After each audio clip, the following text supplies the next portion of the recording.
ngiye kukwigisha uburyo ushobora gutrackinga telefone y'umuntu ukoresheje Google Map.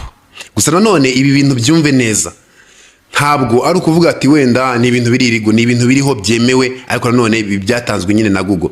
Ntagiye urabaho ugasanga umuntu buri gihe azahuri araguhamagaye ati uri hehe, wamubeshya agahita kunyomoza, ugasanga nyine umuntu always azi ahantu uri.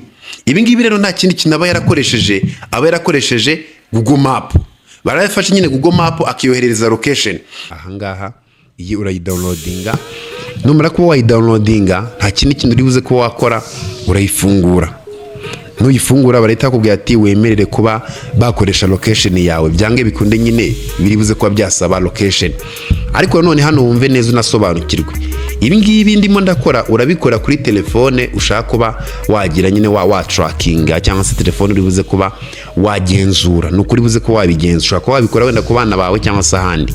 Reka nyemerere tu ko dushobora kuba bankoresha, reka na notification reka tuzemerere. Ndakeka urabona neza ko Google Map yamaze kuba yageramo muri ya telefone dushaka kuba twakontrola. Icyo turi buze kuba twakora rero nitumara kwestaramo iyi Google Map, urahita ukanda hano kuri profile. Numara gukanda kuri profile urahita umanuka uza hano kuri sharing location sharing, uyikandeho.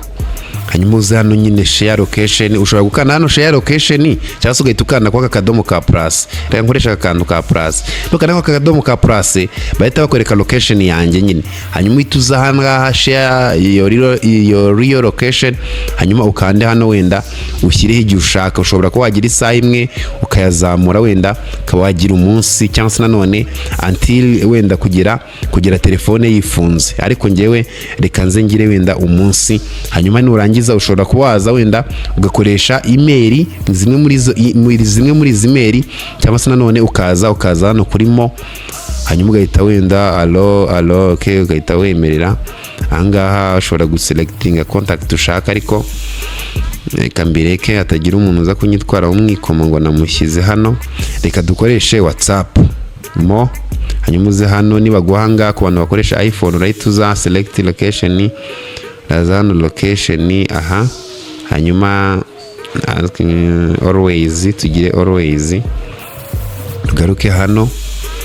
Numara kugera gutya barahita baguha nkangaha umuntu ushaka kuba nayoherereza, wenda reka nkoreshe nka WhatsApp, nyoherereze nk'umuntu kuri WhatsApp, wenda reka nze nyiyoherereze.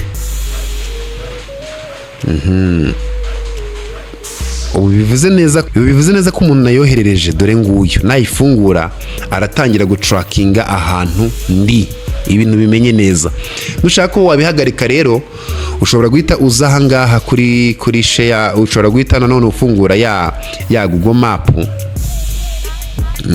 Iyi ngiyi urahita ubona neza ko hari umuntu urimo urango share link via link. Ushobora guhita ukanda ahangaha ugahita ubistopinga, stop, ukabihagarika.